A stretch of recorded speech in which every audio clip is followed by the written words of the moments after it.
दोस्तों, आज की कहानी है बड़ी बहू छोटी बहू ने तो हमें दाने दाने को तरसा दिया। दोस्तों, कहानी शुरू करने से पहले अगर आपने चैनल को सब्सक्राइब नहीं किया हो तो कर लीजिए ताकि आपके पास पहुंच सके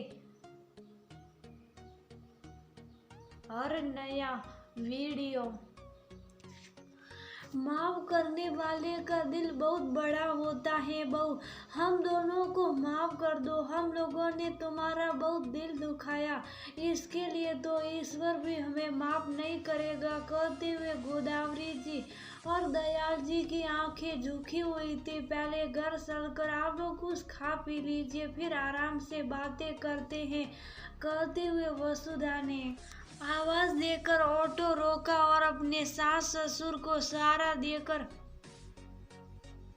उसमें बैठाया और अपने किराए के छोटे से घर में ले आई। सबसे पहले उन्हें कपड़े लेकर वॉशरूम भेजा। नहाकर कपड़े बदल लीजिए, तब तक मैं खाना लगा देती हूँ। आप लोगों ने पता नहीं कब से ढंग से खाना नहीं खाया होगा। गोदावरी जी और दयाल जी जल्दी से नहा धोए तैयार होकर खाना खाने बैठ गए। उन्हें जल्दी जल्दी खाना खाते देखकर वसुधा की आंखें भर आई। खाते हुए गोदावरी जी की निगाहें वसुधा की तरफ गई तो वह भी फपक कर रोने लगी और बोली, बहू, अपने जिस पेट पूछने सबसे छोटा लाडले बेटे के लिए हमने तुम्हारे साथ इतना बड़ा अन्याय किया, तुम्हें घर से निकाल दिया, उसके बावजूद तुम हमारी दिन हालत सुनकर भागती चली आई। छोटी बहू ने तो हमें दाने दाने के लिए तरसा दिया, कभी सोचा नहीं था ये दिन भी देखेंगे। माँ जी, जरूरी नहीं आप लोगों ने जो किया मैं भी आप लोगों के साथ करूँ। आप लोगों ने जो गलती की उसकी सजा आपको मिल चुकी है। अब आप हमारी जिम्मेदारी है। ये घर छोटा जरूर है लेकिन हमारा दिल बहुत बड़ा है। यहाँ आप आराम से रहिए, हम जो खुद खाएंगे वही आपको खिलाएंगे। वसुधा ने अपनी सासू माँ को समझाते हुए कहा। दयाल जी और गोदावरी जी के 3 बेटे माधव, केशव और राघव थे, जिसमें माधव अपने पिता दयाल जी के साथ दुकान पर बैठता था। उसके परिवार में उसकी पत्नी वसुधा, 2 प्यारी सी बेटियां सनसन और शेख थी। मंझला बेटा केशव अपने परिवार के साथ बाहर रहता था। सबसे छोटा राघव माता पिता का दुलारा था। जब तक उसकी शादी नहीं हुई तब तक गोदावरी जी उसकी वजह से वसुधा का जीना मुश्किल किए रहती और वह खुद भी वसुधा की हर बात में ढूंढकर मिनमैक निकालता और भाभी के खिलाफ अपनी माँ के कान भरता रहता। उसका मन ना तो पढ़ने लिखने में लगता और न ही दुकान पर बैठना चाहता। जैसे तैसे उसकी शादी हुई। उसकी पत्नी रीना उससे भी 4 कदम आगे थी। उसने देखा कि सासू माँ वसुधा को कुछ नहीं समझती है तो वह भी पति की तरह ही वसुधा के खिलाफ उनके कान भरती रहती। उसने देखा कि ससुर जी के साथ जेठ सी दुकान पर बैठते तो उसने पति के कान भर के दुकान पर बैठाना शुरू किया। इधर उसने घर और दुकान दोनों जगह अपना खेल जारी रखा। इन दिनों वसुधा दोबारा गर्भवती थी और शादी रीना भी पहली बार मां बनने वाली थी। समय के साथ वसुधा के दूसरी बेटी और रीना को बेटा हुआ।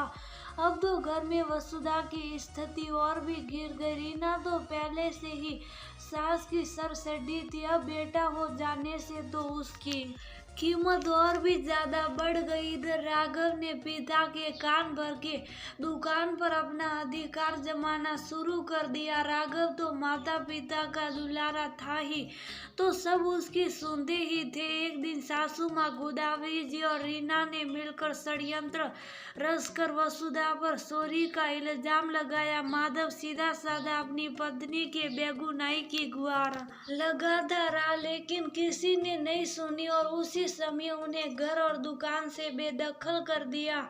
माधव वसुधा अपनी दोनों बेटियों के साथ किराए के घर में रहने लगे। माधव ने प्राइवेट जॉब पकड़ ली और वसुधा घर से ट्यूशन पढ़ाने लगी, जिससे उनकी जिंदगी की गाड़ी सही चलने लगी। इधर अपने छोटे बेटे राघव और उसकी पत्नी के कहने मैं आकर गोदावरी जी ने अपने बड़े बेटे बहू को घर से निकाल दिया था, लेकिन अन्याय करके वो भी सुखी नहीं रह पाई। उन लोगों ने के घर से ही निकलते रीना ने अपना रंग दिखाना शुरू कर दिया। उसने ससुर जी को भी दुकान से ये कहकर हटा दिया कि आपका शरीर थक गया है, आप घर बैठिए। वह दुकान का सामान और पैसा अपने मायके भेजती रहती। गोदावरी जी और दयाल जी सब कुछ देख सुनकर भी कुछ नहीं कर पा रहे थे। राघव दुकान चला जाता और रीना सास ससुर को ताले में बंद करके अपने बेटे को लेकर मायके चली जाती। यहाँ तक कि रसोई घर, भंडार घर, सब जगह ताला लगाकर जाती। वह दोनों बेचारे भूखे प्यासे घर में बंद रहते। एक दिन मौका पाकर वह ने एक पड़ोसी के द्वारा अपना संदेश अपने बड़े बेटे बहू को भिजवाया। वसुधा ने जैसे ही सुना अपनी दोनों बच्चियों को मकान मालकिन के पास छोड़कर भागती चली आई। माधव उस समय ऑफिस में था। वसुधा ने पड़ोसियों की सहायता से पुलिस को खबर की और घर का ताला खुलवाया। पुलिस ने फोन करके राघव और उन रीना को बुलवाया।